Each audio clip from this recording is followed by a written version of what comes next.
My channel. நாம இந்த வீடியோல இத பத்தி பார்க்க போறோம்னா, ஒரு சென்டென்ஸ்ல நம்ம when எங்க யூஸ் பண்ணுவோம், while எங்க யூஸ் பண்ணுவோம், அத பத்தி தான் நம்ம இந்த வீடியோல கிளியரா பார்க்க போறோம். ஃப்ரெண்ட்ஸ், நம்ம சேனல் ஃபர்ஸ்ட் டைம் பார்க்கறீங்கன்னா சப்ஸ்கிரைப் பண்ணுங்க. கூடவே ஒரு பெல் ஐகான் இருக்கும், அதையும் கிளிக் செய்து ஆல் ஆப்ஷனை எனேபிள் பண்ணுங்க. ஓகே, இல்ல when while அப்படினா போது அப்படின்னு அர்த்தம். சரியா? போது. ஒரு ரெண்டு சென்டென்ஸ், ரெண்டு நிகழ்வு இருக்கும். அந்த ரெண்டு நிகழ்வுக்கு இடையில இந்த when இல்லனா while யூஸ் பண்ணுவோம். சரியா? அந்த ரெண்டு நிகழ்வுக்கு இடையில அல்ல when வருமா while வருமா? இப்ப பாருங்க, நான் விளையாடிட்டு இருந்த போது மழை பெஞ்சது. நீ கிளம்பும் போது லைட் ஆஃப் பண்ணிட்டு போ. நீ கிளம்பும் போது ஃபேன் ஆஃப் பண்ணிட்டு போ. நீ சாப்பிடும் போது பேசாத. அல்ல அந்த போது அப்படின்னு யூஸ் பண்றோம்ல, அதுக்குதான் நம்ம when வருமா while வருமான்னு பார்க்க போறோம். சரியா?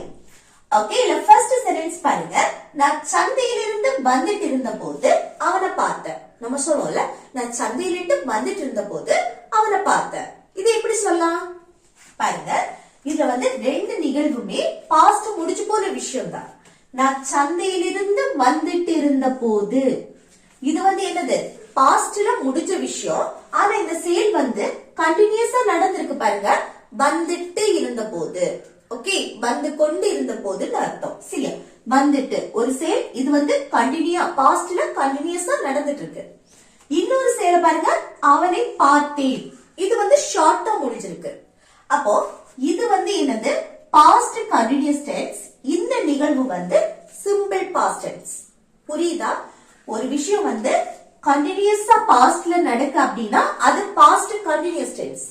இதே இது ஷார்ட்டா முடிஞ்சு, ஆனா பார்த்த, அவங்கிட்ட பேசின, சாப்பிட்ட, தூங்குன, இந்த மாதிரி ஒரு விஷயம் ஷார்ட்டா முடி சொல்றோம் அப்படின்னா, பார்த்தேன், எழுதினேன், தூங்கினேன், இந்த மாதிரி சொல்லும் போது நம்ம அத என்னது, சிம்பிள் பாஸ்ட் டென்ஸ் படி சொல்லுவோம். சரியா? அப்போ அவனை பார்த்த, இது ஷார்ட்டா முடிஞ்சிருக்கு. அப்போ இது சிம்பிள் பாஸ்ட் டென்ஸ், இது பாஸ்ட் கண்டினியூஸ் டென்ஸ். சரியா? இப்போ இந்த ரெண்டு நிகழ்வுல எது கூட அந்த போது வந்திருக்கு? பாஸ்ட் கண்டினியூஸ் டென்ஸ் கூட தானே. நான் சந்தையிலிருந்து வந்துட்டு இருந்த போது, அப்போ போது அந்த பாஸ்ட் கண்டினியூஸ் டென்ஸ் கூட தான் அந்த போதுன்னு வந்திருக்கு. இப்போ ரெண்டு நிகழ்வு, ஒன்னு பாஸ்ட் கண்டினியூஸ் டென்ஸ், இன்னொன்னு சிம்பிள் பாஸ்ட் டென்ஸ். இப்படி ரெண்டு நிகழ்வு இருக்குன்னா அதுல பாஸ்ட் கண்டினியூஸ் டென்ஸ் கூட அந்த போது அப்படின்னு வந்துன்னா அதுக்கு வென்னும் போடலாம், ஒயிலும் போடலாம். ரெண்டுமே யூஸ் பண்ணலாம். when while ரெண்டுமே அதுக்கு யூஸ் பண்ணலாம். சரியா? ஞாபகம் வச்சுக்கோங்க. ஒன்னு பாஸ்ட் கண்டினியூஸ் டென்ஸ், இன்னொன்னு சிம்பிள் பாஸ்ட் டென்ஸ். இந்த ரெண்டுல எது கூட வந்திருக்கு? பாஸ்ட் கண்டினியூஸ் டென்ஸ் கூட போதுன்னு வந்தா அங்க when யூஸ் பண்ணலாம், while யூஸ் பண்ணலாம். ஓகே, அப்ப சென்டென்ஸ் எப்படி மேக் பண்ணது பாப்பா. பாருங்க, இல்ல எந்த நிகழ்வு வேணாலும் நம்ம ஃபர்ஸ்ட் எழுதலாம். நான் இதை எழுதுறேன் பாருங்க, சிம்பிள் பாஸ்ட் டென்ஸ். இத நான் ஃபர்ஸ்ட் எழுதுறேன். நான் அவனை பார்த்த அப்படின்னு அர்த்தம். நான் சந்தையிலிருந்து வந்துட்டு இருந்த போது நான் அவனை பார்த்த அப்படின்னு அர்த்தம். சரியா? இல்ல சப்ஜெக்ட் என்ன, நான். அப்போ நான் ஐ போட்டாச்சு. அடுத்து என்ன வரணும், பாஸ்ட் டென்ஸ், முடிச்சு போன விஷயம். அப்ப வெர்பு எழுதணும். அந்த வெர்பு பாஸ்ட் ஃபார்ம்ல இருக்கணும் தானே. அவனை பார்த்தேன், பார்க்கக்கூடிய செயல். பார்க்கிறதுக்கு இங்கிலீஷ்ல see, அதோட பாஸ்ட் சா. அவனை, him, ஆப்ஜெக்ட். ஒரு ஆணை நம்ம மென்ஷன் பண்ணும் போது அது ஆப்ஜெக்டா மாறும் போது him, அவனை. ஓகே, இதே இது அவளை அப்படின்னா her. இதே இது ஒரு நேம் மென்ஷன் பண்றீங்க அப்படின்னா இந்த நேம்ல சொல்லலாம். சரியா? அப்போ நான் அவனை பார்த்த அப்படின்னா I saw him. I saw him, நான் அவனை பார்த்தேன். ஓகே, இப்போ நான் சந்தையிலிருந்து வந்துட்டு இருந்த போது, ஓகே, நான் சந்தையிலிருந்து வந்துட்டு இருந்த போது. இப்போ அந்த நிகழ்வை எழுதுறதுக்கு முன்னாடி அந்த போதுன்னு வந்திருக்குல்ல, இந்த நிகழ்வை எழுதுறதுக்கு முன்னாடி அந்த போது அதை எழுதிடணும். போதுன்னா when இல்லைன்னா while. while இதுக்கு whenனும் நம்ம யூஸ் பண்ணிக்கலாம். ஓகே, ரெண்டுல எது வேணாலும் யூஸ் பண்ணிக்கலாம். ஓகே, போட்டாச்சா? அதுக்கு அடுத்து இந்த நிகழ்வை அப்படியே எழுதணும். நான் சப்ஜெக்ட் ஐ. அடுத்து என்ன வரணும், பாஸ்ட் கண்டினியூஸ் டென்ஸ் படி பேசும்போது சப்ஜெக்ட் ஐ போட்டாச்சு. அடுத்து என்னன்னா பி வெர்ப் வரும். வாஸ் இல்லனா வேர் யூஸ் பண்ணுவோம். அந்த சப்ஜெக்ட பொறுத்து. இங்க சப்ஜெக்ட் ஐ வந்தா was யூஸ் பண்ணுவோம். I was. அடுத்து என்ன வரணும்? verb. சந்தையிலிருந்து வந்துட்டு இருந்த போது வரக்கூடிய செயல் வாரதுக்கு இங்கிலீஷ்ல come. கூட ing சேர்த்து பேசும் coming. ஓகே. அடுத்து சந்தையிலிருந்து அப்படின்னா சந்தையிலிருந்து இருந்து அதுக்கு from போடணும். From the market.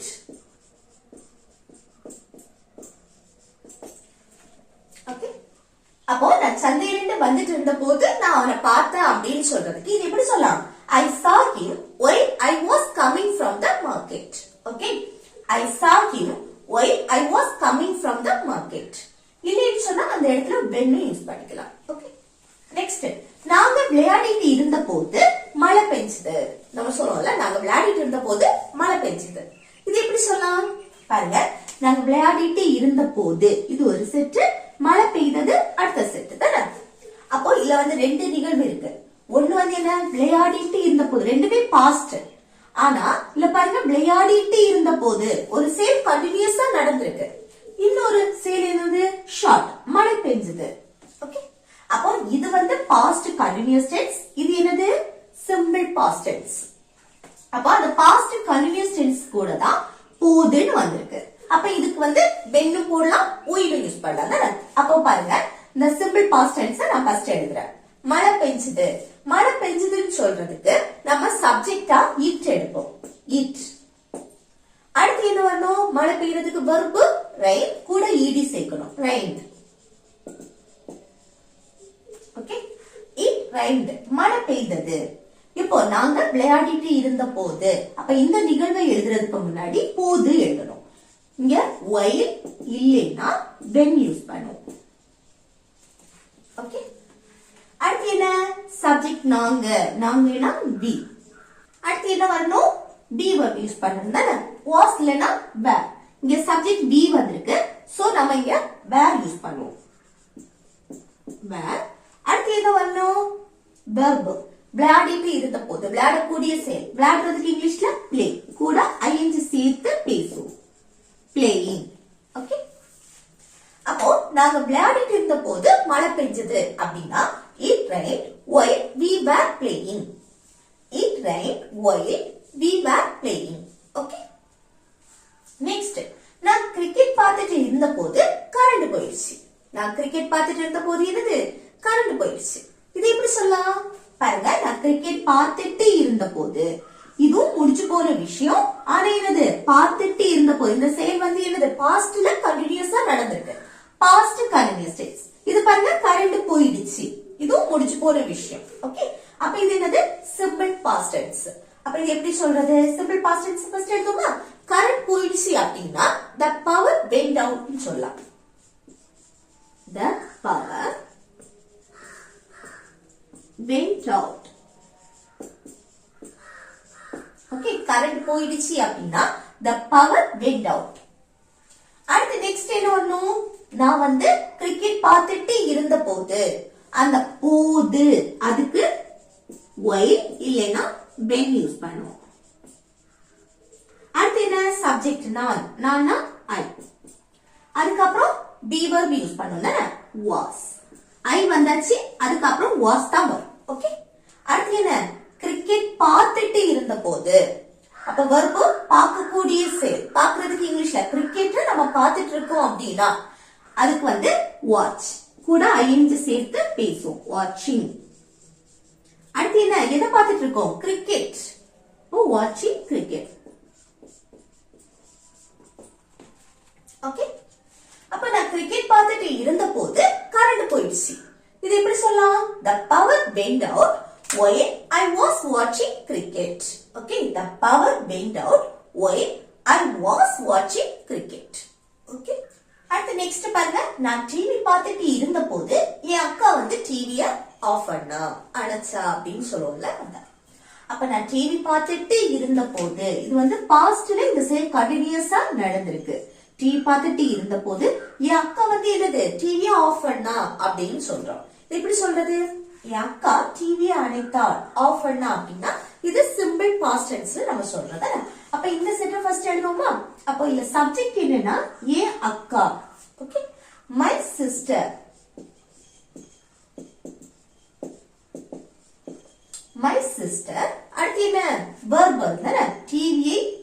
அணைத்தாள். டிவி வந்து ஆஃப் பண்றதுக்கு என்னது turn off இல்லனா switch off னு சொல்லுவோம். ஆனா இது வந்து பாஸ்ட்னால கூட ed சேர்த்து பேசணும். turned off. இல்லைன்னு சொன்னா switched. Okay, switched off. turned off இல்லைனா switched off. அடுத்து என்ன வரணும்? TV, the TV. ஓகே, என் அக்கா டிவிய அணைச்சா அப்படின்னா my sister turned off the TV. இல்லைனா my sister switched off the TV. Next, நான் டிவி பார்த்துட்டு இருந்த போது, எப்போ அணைச்சா? நான் டிவி பார்த்துட்டு இருந்த போது. அந்த போது அதுக்கு while, இல்லைன்னு சொன்னா when யூஸ் பண்ணுவோம் தானே. அடுத்து என்ன வரணும்? சப்ஜெக்ட் நான்னா I. அதுக்கு அடுத்து என்ன வரணும்? I வந்தாச்சு, நம்ம was தான் யூஸ் பண்ணுவோம். was. அடுத்து என்ன? verb. டிவி பார்த்துட்டு இருந்த போது, டிவிய வந்து பார்த்துட்டு இருக்கிறதுக்கு watch கூட ing சேர்த்து பேசும். watching. அடுத்து என்ன வரணும்? டிவி. இப்போ நம்ம வந்து ஒருக்கா டிவியை பற்றி சொன்னாச்சு, என் அக்கா டிவியை அணைத்தாள் அப்படின்னு. அப்போ ஒரு வாட்டி நம்ம டிவியை பற்றி சொன்னாச்சு, திரும்ப அதை சொல்லும் போது நம்ம அதுக்கு பதில் it யூஸ் பண்ணிக்கலாம். ஓகே, டிவி திரும்ப நம்ம எழுதுறதுக்கு பதிலா நம்ம it போட்டுக்கலாம். சரி, அப்போ நான் டிவி பார்த்துட்டு இருந்த போது என் அக்கா வந்து டிவிய ஆஃப் பண்ணா, அணைச்சா அப்படின்னு சொல்றதுக்கு எப்படி சொல்லலாம்? My sister turned off the TV while I was watching it. Okay, my sister turned off the TV while I was watching it. Okay. அடுத்து, நீ கிளம்பும் போது லைட் அணைக்க மறக்காத. நம்ம சொல்றோம்ல, நீ வந்து புறப்படும் போது, போகும் போது லைட் ஆஃப் பண்ண மறக்காத அப்படின்னு சொல்லுவோம் தானே. இது எப்படி சொல்றது? பாருங்க, நீ கிளம்பும் போது, நீ போகும்போது லைட் ஆஃப் பண்ண மறக்காத, லைட் அணைக்க மறக்காத அப்படின்னு சொல்றோம். அப்ப இது ஒரு செட், இது ஒரு செட். ஆனா இது வந்து என்னது? இனி டோட்டலா டிஃபரெண்ட் ஆக போகுது. பாருங்க, லைட் அணைக்க மறக்காத, இது வந்து ஒரு கட்டளை வாக்கியமா நம்ம சொல்றது. ஓகே, இதுல வந்து சப்ஜெக்ட் எதுவுமே இல்ல, நம்ம நெகட்டிவ் சென்டென்ஸ், அதுவும் கட்டளையா நம்ம சொல்றது. சரியா? அடுத்து இது பாருங்க, நீ கிளம்பும் போது ஃபியூச்சரை மெயின் பண்ணி நம்ம சொல்றோம். ஆனாலும் இத வந்து சிம்பிள் பிரசன்ஸ் படி தான் நம்ம சொல்றோம். ஓகே, நீ கிளம்பும் போது சிம்பிள் பிரசன்ஸ் படி நம்ம சொல்றோம். சரியா? அப்போ இதுல வந்து இத ஃபர்ஸ்ட் எழுதுவோமா? இந்த செட் லைட் அணைக்க மறக்காத, இது எப்படி சொல்றது? நெகட்டிவா சொல்றோம், மறக்காத. அப்போ don't forget. don't forget அப்படின்னா மறக்காத. என்ன மறக்க கூடாது? லைட் அணைக்க. இன்னொரு verb வந்திருக்கு, அணைக்க கூடிய செயல். ஓகே, லைட்டா ஆஃப் பண்றது. அப்போ இதுக்கு வந்து நம்ம வந்து to infinitive ஃபார்ம்ல எழுதுவோம். இன்னொரு verb நம்ம எழுதும் போது to போட்டு அத வந்து verb அப்படியே எழுதுவோம். அணைக்கிறதுக்கு turn off. இல்லைன்னா இந்த இடத்துல switch off னு கூட சொல்லிக்கலாம். சரியா? அப்போ turn off, to turn off, to சேர்த்து சொல்லணும். ஓகே, இது வந்து என்னது? infinitive ஃபார்ம்ல சொல்லிருக்கோம். to turn off the light.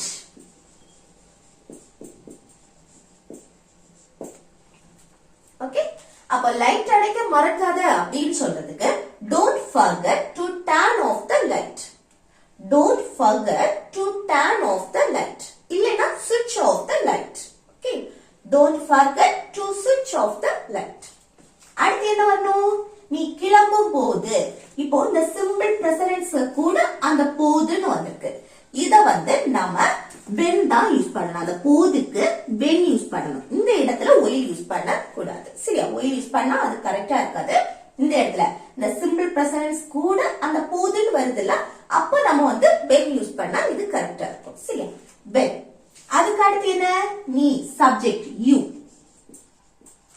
அடுத்து verb எழுதணும். கிளம்புறதுக்கு இங்கிலீஷ்ல you.